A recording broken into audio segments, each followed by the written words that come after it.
నంద్యాల జిల్లా ఆలగడ్డలోని మార్కెట్ యార్డులో జొన్నల కొనుగోలు కేంద్రాన్ని ఎమ్మెల్యే భూమా అఖిలప్రియ ప్రారంభించారు. జొన్నల కొనుగోలు కేంద్రం పెట్టడం ముఖ్యం కాదని, రైతులకు త్వరగా అకౌంట్లలో డబ్బులు వచ్చేలా చూడాలని అధికారులను ఆదేశించారు. రైతులను ఇబ్బంది పెట్టవద్దంటూ హెచ్చరించారు. రైతులు టెస్టింగ్ కోసం చాలా దూరం వెళ్తున్నారని, దానివల్ల చాలా డబ్బులు ఖర్చవుతున్నాయని అన్నారు. అలా కాకుండా ఆలగడ్డలోని రైతుల కోసం టెస్టింగ్ చేపించేలాగా చూసుకుంటానని ఎమ్మెల్యే భూమా అఖిలప్రియ భరోసా ఇచ్చారు. గత ప్రభుత్వంలో రైతే రాజు అంటూ మాయమాటలు చెప్పారని, కానీ గత ప్రభుత్వంలో రైతులు ఎక్కువగా చనిపోయింది కడప జిల్లాలోని అని ఆరోపించారు భూమా అఖిలప్రియ. దృష్టి పెట్టి మనం చర్యలు తీసుకోవాల్సిన అవసరం ఎంతైనా ఉందని కూడా తెలియజేసుకుంటూ, అదేవిధంగా ఇందాక కొంతమంది రైతులు కూడా వడ్లకు సంబంధించి ఏదైతే ఈ మిల్స్ ఉన్నాయో అవన్నీ కూడా తిరుపతిలో ఎక్కడో ఉన్నాయి, మన లోకల్గా ఎక్కడ లేకపోవడం వల్ల సిఎంఆర్ మిల్స్ రైతులు ఇక్కడి నుంచి తిరుపతికి వెళ్లాల్సిన పరిస్థితి ఉందని కూడా చెప్పడం జరుగుతుంది. మన జిల్లాలో యాక్చువల్గా చెప్పాలంటే కర్నూలు సోనా, నంద్యాల సోనా చాలా ఫేమస్.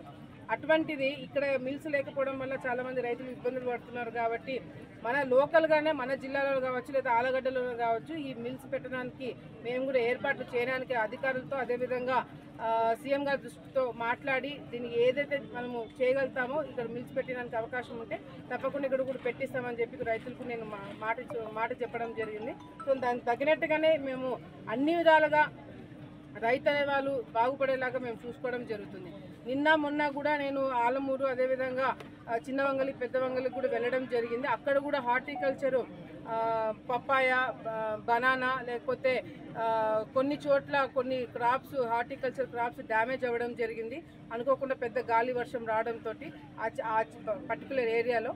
సో అక్కడ ఎవరైతే రైతులు నష్టపోయినారో వాళ్ళకు కూడా కాంపెన్సేషన్ అంటే నష్టపరిహారము టైంకి వచ్చేలాగా చేయడానికి మేము కూడా అన్ని ఏర్పాట్లు చేస్తున్నాము.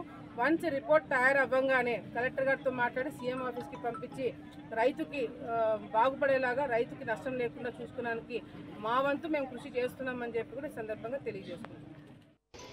జొన్నల కొనుగోలుకి మన జిల్లాకు 30,000 మెట్రిక్ టన్నులు టార్గెట్ ఇచ్చారు.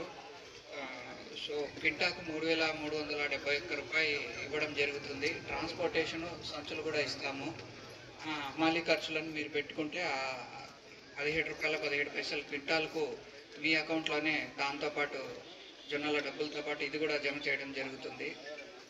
మీ నగదు మాత్రం ఒక 4-5 రోజుల్లోనే మీ అకౌంట్లో నేరుగా మీరు ఇచ్చిన బ్యాంక్ పాస్బుక్, ఆధార్ కార్డు, పొలం పాస్బుక్ ఇస్తే జిరాక్స్ కాపీలు వాటితో పాటు రిజిస్టర్ అవుతుంది. దాంతోపాటే మీ అకౌంట్లో నేరుగా పడిపోవడం జరుగుతుంది. రైతులందరూ కూడా జల్లి బట్టి ఇవ్వాల్సిందిగా చెప్తున్నాం. మళ్ళీ ఇది ఎఫ్సిఐ వాళ్ళు కూడా సెంట్రల్ నుంచి వస్తారు ఇన్స్పెక్షన్కి. ఆ క్వాలిటీ ఉండాలి, స్టాండర్డ్ ఉంటేనే మనము మళ్ళీ ఇవ్వగలుగుతాము, లేదంటే పక్క జిల్లాలకు కూడా ఇవ్వాలి. సో మళ్ళీ మీరందరూ ఎమ్మెల్యే మేడం దగ్గరకు వచ్చి తీసుకోలేదు వాళ్ళది తీసుకున్నారని మమ్మల్ని ఇబ్బంది పెట్టి ఎవరు కూడా ఇబ్బంది పెట్టకండి. ఆ క్వాలిటీ ఉండాలి ఖచ్చితంగా. ఎకరాకు 20 క్వింటాలు చొప్పున 100 క్వింటాల వరకు తీసుకోవడం వస్తుంది. అది ఆన్లైన్లో ఫిక్స్ అయిపోయిందండి, ఎవరేం చేయలేము. ఈ క్రాపు ఈ కేవైసీ చేయించుకుంటేనే ఆ రైతుది మాత్రమే వస్తుంది. ఈ క్రాప్ లేకుండా మాది తీసుకోండి, మాది తీసుకుంటే